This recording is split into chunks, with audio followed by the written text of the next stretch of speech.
Tehran में तबाही और ऐसी तबाही कि यकीन कीजिएगा 50% तस्वीरें मैंने गायब कर दी हैं, काट दी हैं, देखने लायक नहीं हैं। ईरान में कोई ऐसा शहर, ऐसा इलाका नहीं है जहां अमेरिका और इजराइल हमला ना कर रहे हों और पूरी ताकत से कर रहे हैं। दोस्तों, सिविलियंस का बहाना बना रहा है अमेरिका कि ईरान सिविलियंस पर, मिडिल ईस्ट में सिविलियंस पर हमला कर रहा है, इजराइल में ईरान सिविलियंस पर हमला कर रहा है। हालांकि दुनिया को पता है सिविलियंस पर हमला कौन करता है। तेहरान में सिविलियंस की सीधा गाड़ियों को निशाना बनाया है। दर्जनों मौत का अंदेशा है जो तस्वीर आई है। ये देखिए दोस्तों, तेहरान का वो इलाका जो काफ़ी खूबसूरत था, हिस्टोरिकल प्लेस था, खूबसूरत शहर था। चारों तरफ धुआं धुआं है, सिविलियन सड़कों पर गिरे पड़े हैं, गाड़ियां तबाह हो चुकी हैं, लोग घायल और अधमरे शौक हालत में पड़े हुए हैं। अल्लाह अकबर। ईरान के अंदर तेहरान को निशाना बना रहा है इजराइल, और तेहरान पर अब तक का ये सबसे बड़ा हमला है। अल्लाह अकबर, अल्लाह अकबर, अल्लाह अकबर। दोस्तों, चारों तरफ आग है, लोग परेशान हैं। ये कौन है? ये सिविलियंस ही तो हैं, ये आम नागरिक ही तो हैं, ये कोई फौज नहीं है, ये IRGC नहीं है, ये ईरान के हथियार नहीं है, ये ईरान के आम लोग हैं। जनता बता रही है कि सड़कों पर, गाड़ियों पर डायरेक्ट निशाना बनाया है। हजरात मोहतरम, लाशों के अब अंबार लगने वाले हैं। ईरान के अंदर सिविलियंस को हिट किया गया है। ईरान अब सब कुछ खो चुका है। ईरान, मैं क्या कहूँ, मेरे पास शब्द नहीं है। तस्वीर आप देख लीजिए, ऐसी तस्वीरें आ रही हैं कि जिगर आपका, कलेजा आपका फट जाएगा। सबसे बड़ा अपडेट शेयर कीजिएगा, तेहरान में तबाही। सिविलियंस एरिया को, सिविलियन सोसाइटी को इजराइल निशाना बना रहा है। तेहरान पर और ईरान के दूसरे इलाकों पर किस तरह से इजराइल ने बमबारी की है, देखिए।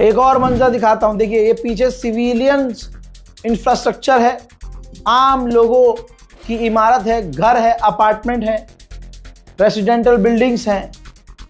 ईरान के तमाम जगहों पर, बिल्कुल ये समझ लीजिए जो मैंने परसों बात कही थी कि इजराइल ईरान को गाजा बनाने की तैयारी में है, कि दुनिया एक बार चुप हो जाए और हम गाजा बना दे ईरान। उधर अमेरिका ने जारी की है ये वीडियो। ईरान के शाहिद, वो ड्रोन जो अटैक करने की तैयारी में थे, लॉन्च होने वाले थे, अमेरिका ने ईरान के दर्जनों शाहिद ड्रोनों को लॉन्च होने से पहले तबाह कर दिया।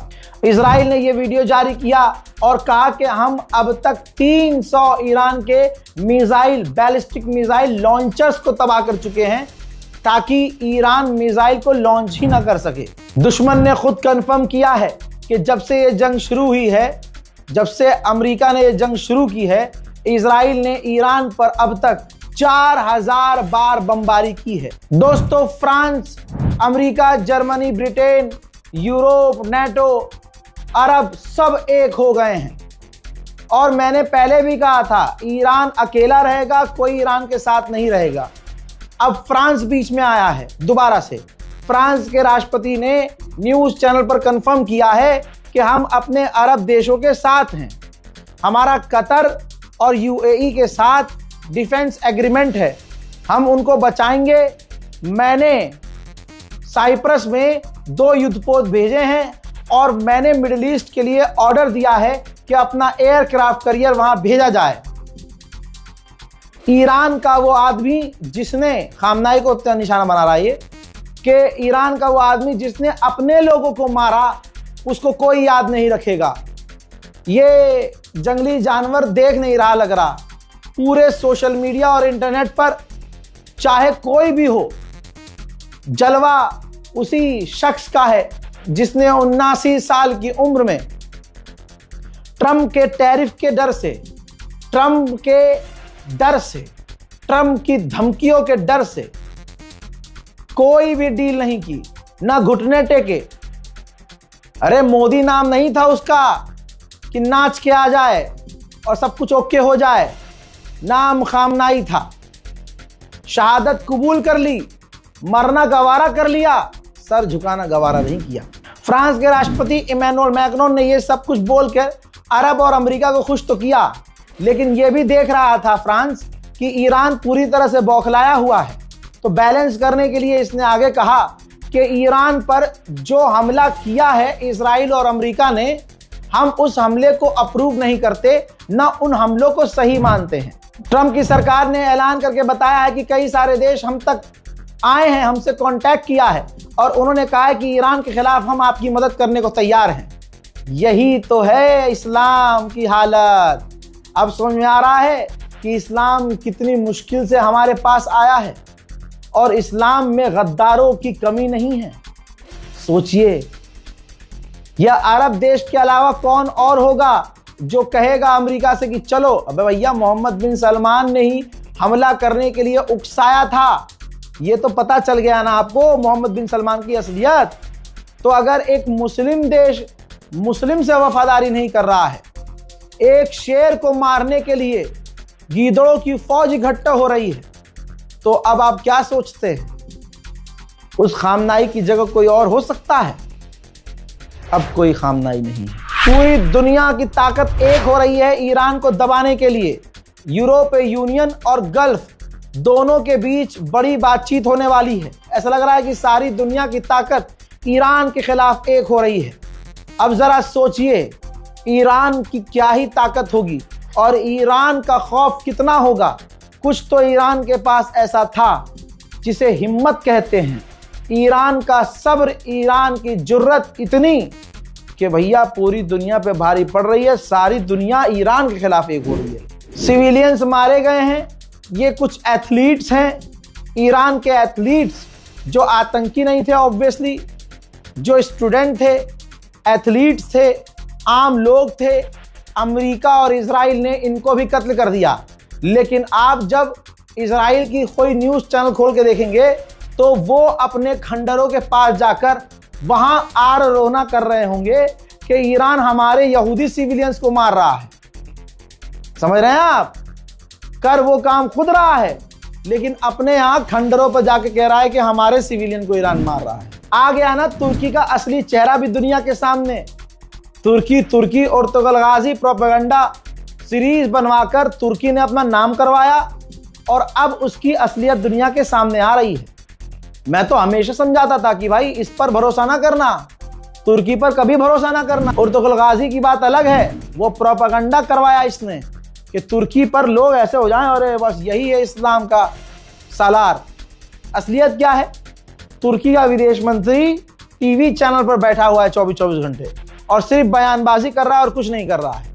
अब इसने कहा है कि गल्फ देशों में आप देख रहे होंगे कि ईरान सिर्फ अमेरिकी साइट पर नहीं, अमेरिकी मिलिट्री बेस पर नहीं, बल्कि गल्फ में तेल की फैक्ट्रियों पर, रिफाइनरी पर भी हमला कर रहा है। ऐसे में उम्मीद है कि जो ईरान की नई लीडरशिप आएगी वो थोड़ा फ्लेक्सिबल हो, वो थोड़ा अमेरिका की बात मान ले। आप देख रहे हैं, ये है तुर्की की असलियत कि अमेरिका की बात ईरान मान ले तो सब कुछ ठीक हो जाएगा। बहुत सीधी बात है, जो ट्रंप को खुश नहीं करेगा, ट्रंप उसका नाम एप्स्टीन फाइल से निकलवा कर दुनिया के सामने रख देगा।